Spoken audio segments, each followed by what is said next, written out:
your tripod today? All right. Again, not a fun day in the office on a Sunday after getting beat by a really good Florida State team.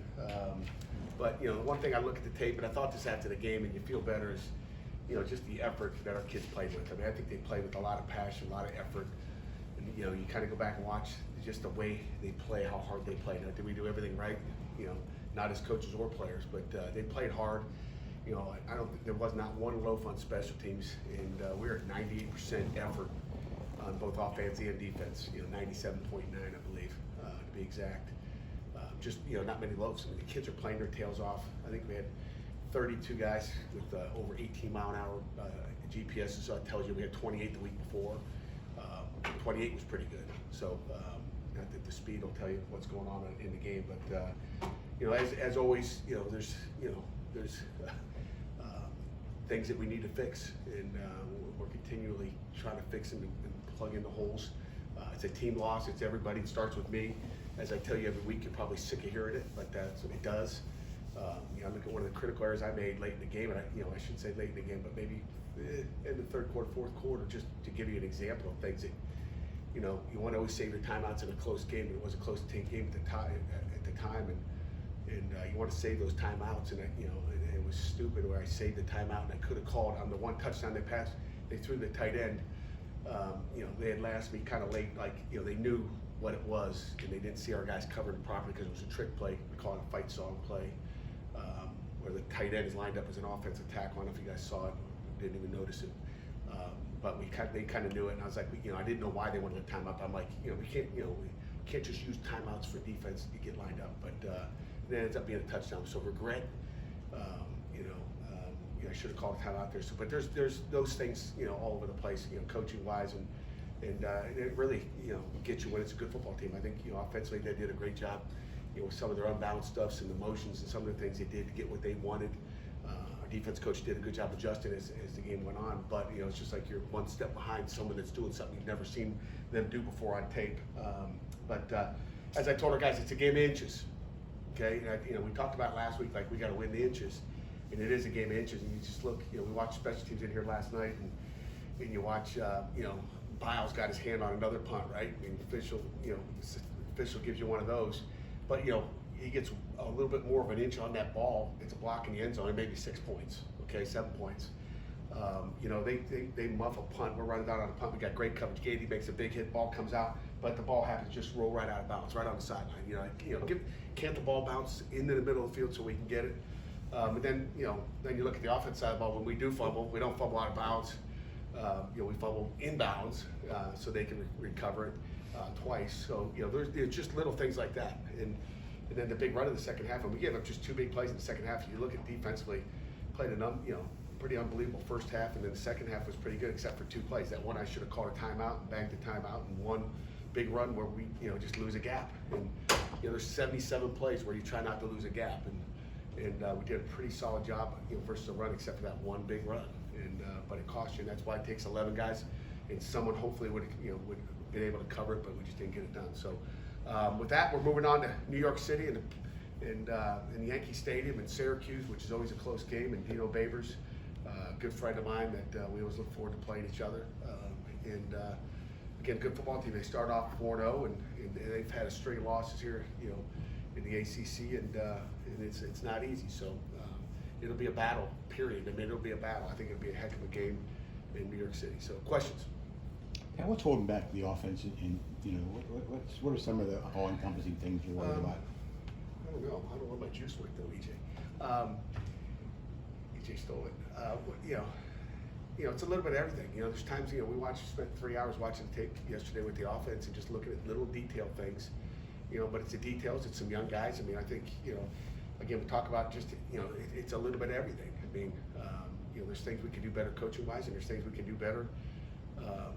As far as just fundamentally and structurally, there's some third downs. Like I'm looking at the third down, I analyze the heck out of every third down, and sometimes they got a good call. Sometimes we don't execute, and we got to get the ball to the right guy at the right time, and again, just it's always something you can do better when you watch tape. You look back, hindsight, man, I wish we'd have tried that. It's just like you don't get a second chance.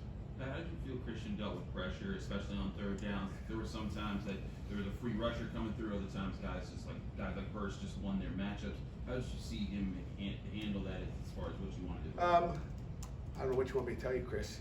You wish he throw great under pressure, but it's something he's a young guy. He's gonna figure it out. He's got to read the progression. He's got to get through his progression and make the throw.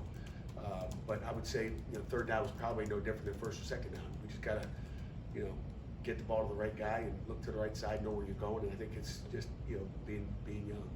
Just having a chance to watch the game back and see all the penalties and everything. What do you think is the issue with some of the penalties, like the false starts on offense and just those self-imposed errors? Why do you think those are happening so late in the season? It's beyond me. I mean, we had three defensive penalties. The targeting at the end. We had two. Really all three were aggressive penalties on defense. The rest were on offense, and one on special team where we had number 5 on there got declined anyway.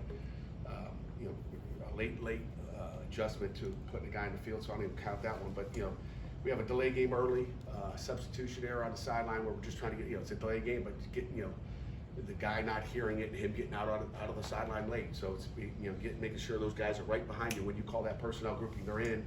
We had 4 false starts and 2 of them were on Sebo, Captain Sebo, which you don't expect to see it out of your senior tailback. And defense looks like he's blitzing and he just kind of gets anxious, and sometimes it happens.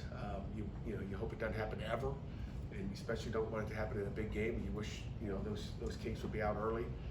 You got another one on Zabovic. It looks like 2 of them are on Zabovic, but one's on Zabovic, one's on Terrence Moore because Terrence doesn't snap the ball. So it looks like it's Blake, but it's not. Visually, and I don't know who the officials might have called it on Blake, but they're not right there either because they don't know when the ball's supposed to be snapped. We do. So that sideline penalty, I can't tell you about that one. And Branson had 2 holding penalties. Those 2 defensive ends are about as athletic as you get. One that grabs and pulls the guy down, and again, it doesn't look like a holding, but it is. You can't throw a guy down. It looks like you're grabbing him, but their tight end on one of their screens grabs and throws a guy down. There's no call. Just want it to be consistent, but the guy had no factor in the play. But we got to clean it up. It's a penalty, and we got to clean them up, and that's pretty much the gist of what those are. And they got to get cleaned up. And we were good a week ago, I believe, and you go up and down. On Gavin's penalty, do you know what they were reviewing after the call?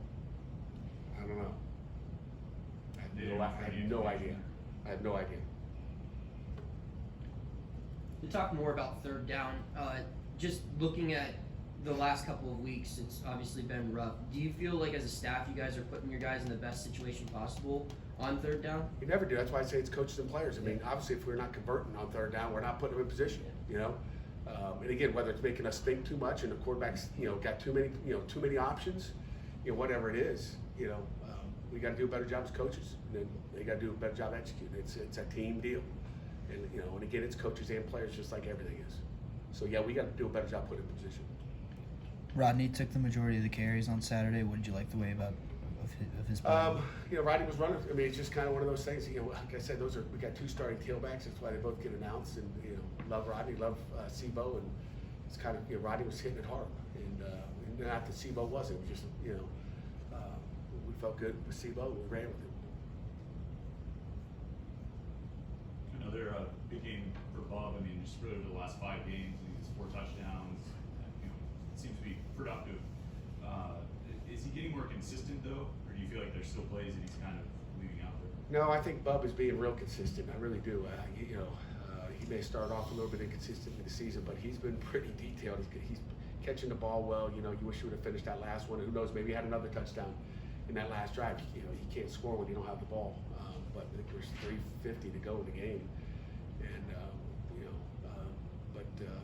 and he's doing a great job catching the ball. He's doing a good job running routes, and I think we're real happy with Bub right now. Brandon played very well. Are there different situations or different opponents that he's better suited for? Yeah, maybe, Jerry. But I think he's suited for everything. It's just like last couple of weeks he started to come on. Coach Manlak's done a good job, but just continue to develop him and talk to him about what he needs to do. And Brandon's done it. He's just like we went into that game saying based on the last 2 weeks, practice-wise, you're playing physical.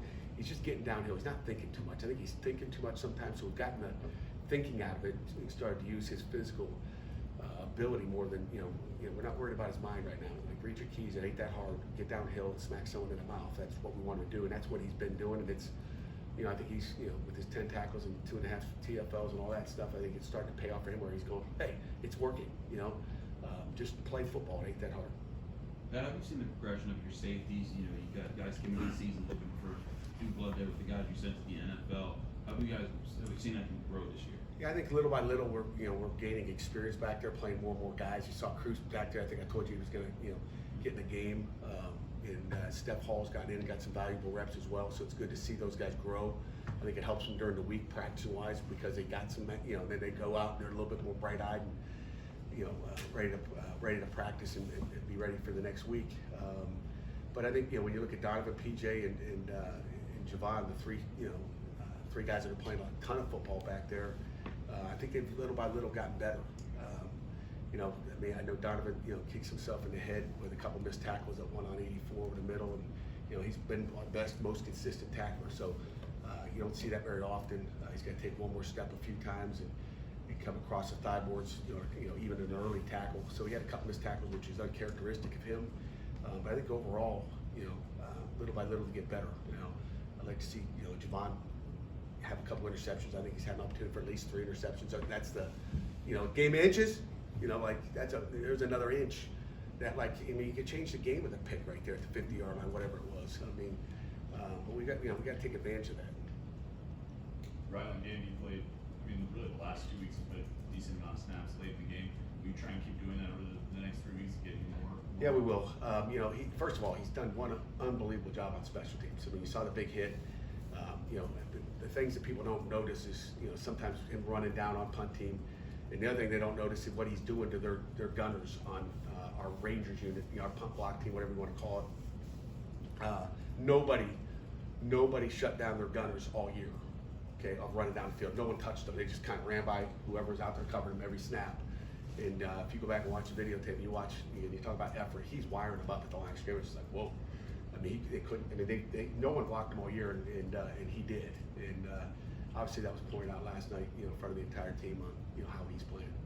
Is it encouraging to see stuff like that from Ryland, considering that you got 3 starters at cornerback seniors? Yeah, and it's probably long awaited. Maybe we should have got it started, as coaches, like a little bit, earlier. We got, and again, I think, we mentioned it like 3 weeks ago. It's just like we got to get him going, because he's, you're always scared as a coach. We're all trying to win football games, and you go back to the opener. You guys remember the opener? He got pushed over, and then you're like, oh gosh, you get afraid. And we got, coaches can't be afraid.